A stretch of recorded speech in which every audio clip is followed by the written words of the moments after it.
90 రోజుల కోర్సు పూర్తి చేస్తే చాలు 100% ప్లేస్మెంట్ సపోర్ట్ తో సాఫ్ట్వేర్ జాబ్ మీ సొంతం. వెంటనే కోడ్ జ్ఞాన్ డెస్టినేషన్ ని సంప్రదించండి. నమస్తే వంశీకృష్ణ సార్. నమస్తే మేడం. సూసైడ్స్ చూస్తూ ఉంటాము, వింటూ ఉంటాము. న్యూస్ పేపర్లో చూసినప్పుడల్లా, న్యూస్లో విన్నప్పుడల్లా బాధ తప్ప ఇంకేమీ చేయలేము. పేరెంటింగ్ లోపం అంటారా, లేకపోతే అసలు చైల్డ్ బిహేవియరే అలా ఉంటుందా, అసలు వీళ్ళ మైండ్ సెట్ ఎలా ఉంటుంది?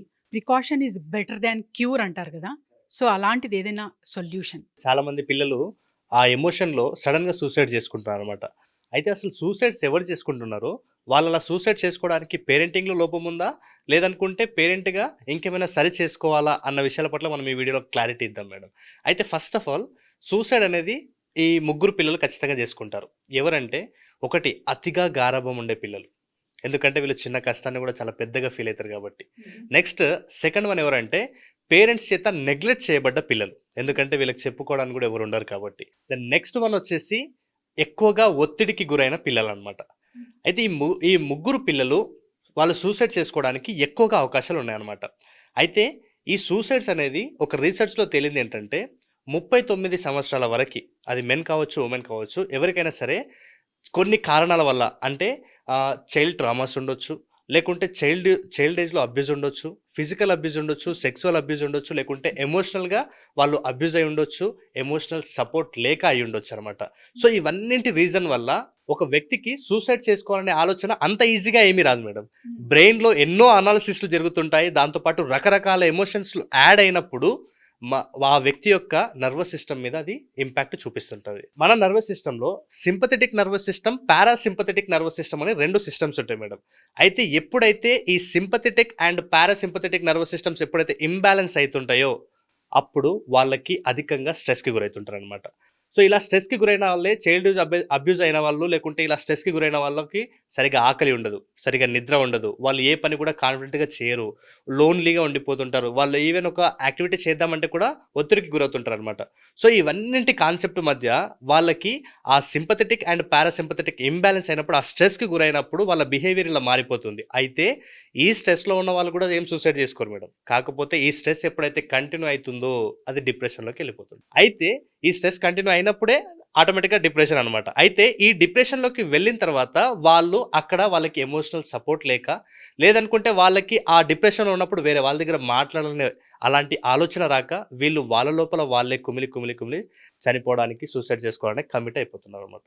అంటే దీన్ని ప్రతి పేరెంట్ కూడా అబ్జర్వ్ చేయాలి. పిల్లలకు ఎక్కడ పేరెంట్ నీడ్ ఉంది, వాళ్ళు స్ట్రెస్కి గురైనప్పుడు ఎలాంటి పేరెంటల్ సపోర్ట్ ఇవ్వాలనేది ప్రతి ఒక్కరు కూడా గుర్తించాలి. ఇప్పుడు మనము ఇంతకు ముందుకు చెప్పుకున్నాం కదా మేడం, అంటే పిల్లలకి ఇలా స్ట్రెస్కి గురైపోయిన తర్వాత డిప్రెషన్కి వెళ్ళిపోయి, ఇది ఎక్కడ జరుగుతుందంటే అథారిటేటివ్ పేరెంటింగ్ ఎవరైతే యూస్ చేస్తారో పేరెంట్స్, వాళ్ళ ఇళ్ళలో జరుగుతుంది. మరి ఈ అథారిటేటివ్ పేరెంటింగ్ అంటే నేను ఆల్రెడీ వీడియోస్ చేసి ఉన్నాను, అయినా కూడా మీకోసం షార్ట్గా ఒక చెప్తున్నాను. అథారిటేటివ్ అంటే వీళ్ళే ఆధిపత్యం చెలాయిస్తుంటారు పిల్లల మీదకి. పేరెంట్స్ అంటే, నువ్వు ఇప్పుడు ఎగ్జామ్స్ వస్తున్నాయి, 500 తెచ్చుకోవాల్సిందే, నువ్వు ఎగ్జామ్లో 90 మార్క్స్ తెచ్చుకోవాల్సిందే. ఎప్పుడైతే అథారిటీ అంటే ఇంకా వీళ్ళకి వేరే ఆప్షన్ ఉండదు, వీళ్ళు ఏం చెప్తే అది చేయాలి, అంటే అధికారం చెలాయిస్తుంటారు పిల్లల మీద. సో ఎప్పుడైనా పిల్లలు సాధించే క్రమంలో ఉంటే నో ప్రాబ్లం, కానీ వీళ్ళు పెట్టిన ఈ అథారిటీ చేసినప్పుడు పిల్లలు సాధించలేనిదిగా ఉంటే వాళ్ళు ఎక్కువగా స్ట్రెస్కి గురవుతుంటారు. సో స్ట్రెస్కి గురైనాక అది కంటిన్యూ ఏమవుతుంది, డిప్రెషన్. తర్వాత ఏమైతే ఇంబ్యాలెన్స్ న్యూరాన్స్, అక్కడ యొక్క ఇంబ్యాలెన్స్ జరిగినప్పుడు వీళ్ళు ఆటోమేటిక్గా స్ట్రెస్, డిప్రెషన్, సూసైడ్ చేసుకోవాలనే థాట్స్ వస్తుంటాయి. కాబట్టి ఇక్కడ అథారిటేటివ్ పేరెంటింగ్ అనేది పిల్లలకి సూసైడ్ చేసుకోవాలనే ఆలోచనలో తీసుకొని వస్తుంది. కాబట్టి దయచేసి పేరెంట్స్ ఆలోచన చేయాలి, అథారిటేటివ్ పేరెంటింగ్ చేయకూడదు. దాని మరి నెక్స్ట్ ఇంకొకటి, మరి అతి గారాబం ఉన్న పిల్లలు ఎందుకు సూసైడ్ చేసుకుంటారు?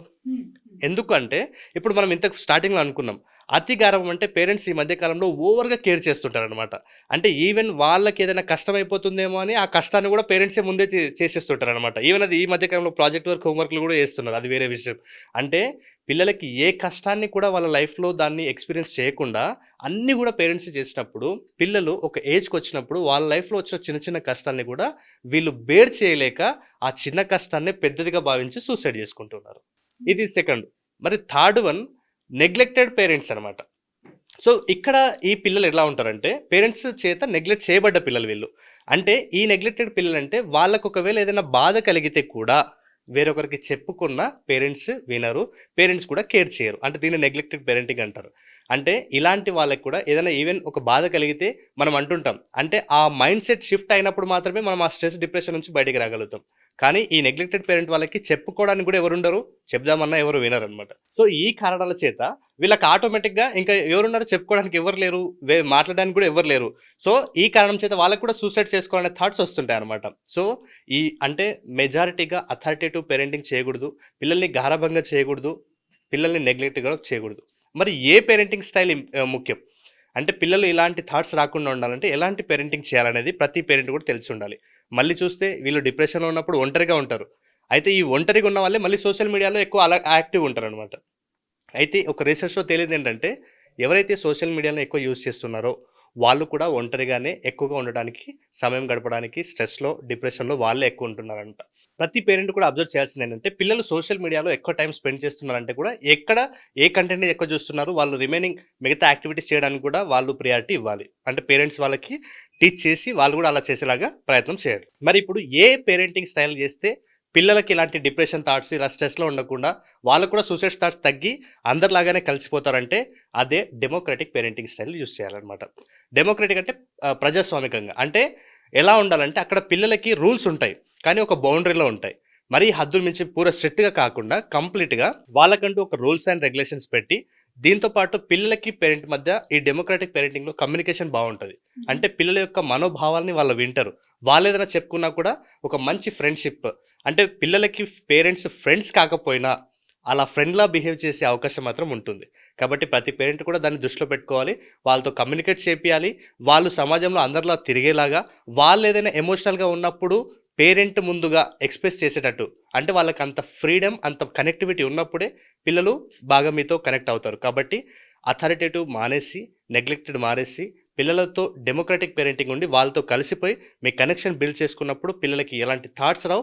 ఒకవేళ వచ్చినా మీరు వెంటనే మీ సపోర్ట్ తీసుకొని వాళ్ళకి ఎమోషనల్ సపోర్ట్ ఇవ్వాలి. నేను ఇంతకు ముందు వీడియోలో కూడా ఒక వీడియోలో చెప్పాను, ఎందుకు ఒక వ్యక్తికి సూసైడ్ చేసుకోవాలని ఆలోచిస్తుందంటే ఒకటి హెల్ప్లెస్, నాకెవరు హెల్ప్ చేయలేరు అనుకున్నప్పుడు, నెక్స్ట్ హోప్లెస్, ఇంకా నేను ఏం సాధించలేనని హోప్ లేనప్పుడు, నెక్స్ట్ వర్త్లెస్, నేను దీన్ని ఏమి సాధించలేను అంటే నేను అంత వర్తి కాదు అనుకున్నప్పుడు సూసైడ్ థాట్స్ వస్తాయి. ఈ 3 విషయాల్లో పిల్లలకి సపోర్టివ్గా ఉండాలంటే democratic parenting is the best parenting style. So మరి క్లాసెస్ పరంగా వంశీ గారు, చాలామంది చాలా కాల్స్ వస్తున్నాయి అండ్ వెయిట్ చేస్తున్నారు. ఎగ్జామ్ టైంలో కూడా మీకు అంత ఇంపార్టెన్స్ ఇస్తున్నారు అంటే I can imagine. So what is the exact requirement అనేది పేరెంట్స్ కూడా చాలా చాలా అవేర్నెస్ వస్తూ ఉంది.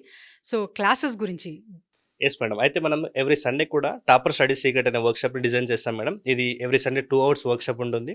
సో ఎలా చదవాలి, ఎలా గుర్తుపెట్టుకోవాలనేది క్లియర్గా చెప్తాము. దెన్ దాంతోపాటు రీసెంట్గా సమ్మర్ వస్తుంది కాబట్టి సమ్మర్లో కూడా మనము ఒకటి 10 days ప్రోగ్రామ్ ఉంది, ఇంకొకటి 1 month ప్రోగ్రామ్ని కూడా డిజైన్ చేశాం మేడం. సో దీంట్లో ఈ 10 daysలో ప్రతి స్టూడెంట్కి హెల్ప్ అయ్యేది. అంటే ఇలాంటి టెక్నిక్స్ నేర్చుకున్నప్పుడు ఇంప్లిమెంటేషన్ అనేది చాలా చాలా ఇంపార్టెంట్. కాబట్టి అలాంటి టెక్నిక్స్ నేర్చుకొని ఇంప్లిమెంటేషన్ చేయడానికి summer is the best time. కాబట్టి అక్కడ ఆ సమ్మర్లో మనము ఆ 10 days కోర్స్లో memory skills and speed reading skills, దాంతోపాటు స్టడీ స్కిల్స్, దాంతోపాటు కెరీర్ గైడెన్స్, అంటే ఆఫ్టర్ 10th ఆఫ్టర్ ఇంటర్ ఎలాంటి అవకాశాలు ఉంటాయనే దాని పట్ల కూడా క్లియర్గా వాళ్ళకి ఈ 15 daysలో ఇవన్నీ విషయాల పట్ల కూడా క్లారిటీ ఇస్తాము. దీంతోపాటు 15 కొత్తగా నెక్స్ట్ బ్యాచ్ 30 days కోర్స్ ఉంటుంది అనమాట. సేమ్ వీళ్ళకి ఈ టాపిక్స్తో పాటు హ్యాండ్ రైటింగ్ ఆఫ్లైన్లో, అంటే వాళ్ళు హైదరాబాద్ రావాల్సి ఉంటుంది, అక్కడ ఆఫ్లైన్లో హ్యాండ్ రైటింగ్ కోర్స్ నేర్పిస్తాం. దాంతోపాటు వాళ్ళకి మనీ మేనేజ్మెంట్ ఎలా నేర్చుకోవాలి ఆ చైల్డ్హుడ్ నుంచి అనేది కూడా వాళ్ళకి క్లియర్గా నేర్పిస్తాం అనమాట. కింద స్క్రోల్ అవుతున్న నెంబర్కి కాంటాక్ట్ చేయండి, క్లాస్ రిజిస్టర్ చేసుకోండి. Thank you so much Vamsa Krishna. Thank you madam. Suman టీవీలో మీ పర్సనల్ అండ్ బిజినెస్ ప్రమోషన్స్ కోసం కింది నెంబర్కి కాంటాక్ట్ చేయండి.